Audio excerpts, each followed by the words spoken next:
નમસ્કાર, સમાચારમાં આપનું સ્વાગત છે. પ્રધાનમંત્રી નરેન્દ્ર મોદીની અધ્યક્ષતામાં યોજાયેલી કેન્દ્રીય મંત્રીમંડળની બેઠકમાં પેમેન્ટ ઓફ વેજીસ વટહુકમને મંજૂરી આપવામાં આવી છે. આ વટહુકમ હેઠળ 10 થી વધુ કર્મચારી ધરાવતી સંસ્થાઓએ ચેકથી અથવા સીધા ખાતામાં પગાર ચૂકવવાનો રહેશે. મોદી સરકાર ભારત તરફનું આ મહત્વનું પગલું ગણી શકાય. આ ઉપરાંત મંત્રીમંડળે શત્રુ સંપત્તિ વિધેયકના વટહુકમને પણ મંજૂરી આપી છે. અંદાજે 5 દાયકા અગાઉના શત્રુ સંપત્તિ વિધેયકમાં સુધારા માટે આ નિર્ણય લેવાયો છે. યુદ્ધ બાદ પાકિસ્તાન કે ચીન ગયેલા લોકોની સંપત્તિમાં ફેરફાર અને ઉત્તરાધિકાર માટે કરાયેલા દાવા માટે રક્ષણ પ્રદાન કરી શકાય તે માટે આ મહત્વપૂર્ણ નિર્ણય લેવાયો છે.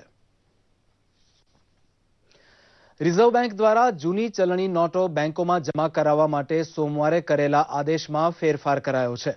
રિઝર્વ બેંકના નવા નિર્દેશ અનુસાર કેવાયસીની શરતો પૂર્ણ થઈ હોય તેવા ખાતાઓમાં 30 ડિસેમ્બર સુધીમાં 5000 કે તેથી વધુ જૂની નોટો જમા કરવા માટે કોઈ પૂછપરછ નહીં થાય.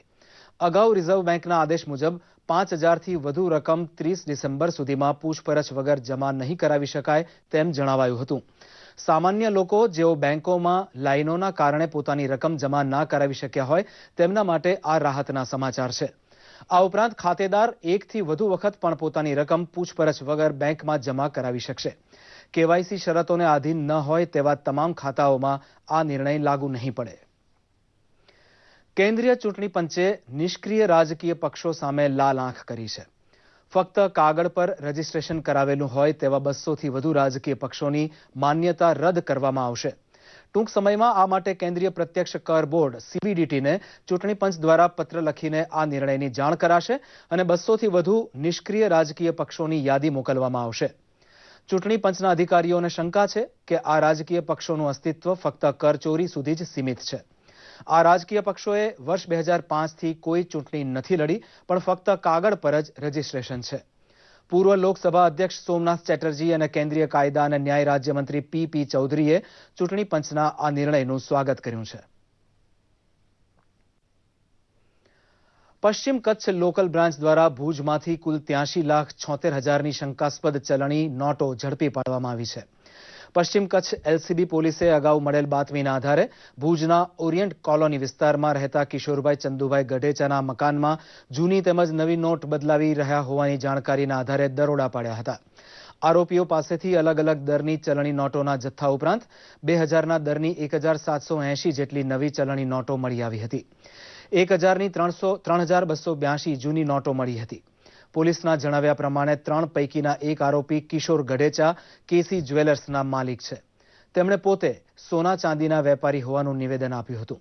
આ અંગે આવકવેરા વિભાગે વધુ તપાસ હાથ ધરી છે. બનાસકાંઠા પોલીસને માનવ તસ્કરીના કૌભાંડને પકડી પાડવામાં મોટી સફળતા મળી છે. યુવતીઓને રાજસ્થાનથી બનાસકાંઠાના છેવાડાના ગામોમાં લાવીને 80,000 થી 1 લાખ સુધીમાં વેચવાની ઘટનાનો પોલીસે પર્દાફાશ કર્યો છે. પોલીસે 2 યુવતીઓને મુક્ત કરાવીને 4 આરોપીઓની ધરપકડ કરી છે. પાટણના રૂપપુરાના દલાલ વિષ્ણુભાઈ બાસ્કુભાઈ ઠાકોર અન્ય 2 દલાલ મુકેશ અને કાંતિ મકવાણા સાથે મળીને ઉદયપુરથી એક ગરીબ પરિવારની સગીરાને ખેતરમાં કામ કરવાના બહાને લાવ્યા હતા. પોલીસે મુક્ત કરાવેલી સગીરા યુવતી ગર્ભવતી હોવાનું જણાવ્યું હતું. આ બાબતે ગંભીર કલમો લગાડી સઘન તપાસ હાથ ધરી હોવાનું બનાસકાંઠા SP નીરજ બડગુજરે જણાવ્યું હતું. દૂરદર્શનના ધંધુકા LPTમાં સિનિયર ટેકનિશિયન તરીકે ફરજ બજાવતા શ્રી ઘનશ્યામ સેનગરનું નિધન થયું છે. આજે સવારે બગોદરા ધંધુકા હાઈવે પર માર્ગ અકસ્માતમાં તેમનું અવસાન થયું હતું. તેઓ પોતાની પાછળ પત્ની અને 2 પુત્રીઓ મૂકી ગયા છે. તેઓ 55 વર્ષના હતા. દૂરદર્શન પરિવાર સ્વર્ગસ્થને શ્રદ્ધાંજલિ આપવા સાથે શોક સંતપ્ત પરિવારને સાંત્વના પાઠવે છે. આ સાથે આ બુલેટિન અહીં સમાપ્ત કરીએ છીએ. નમસ્કાર.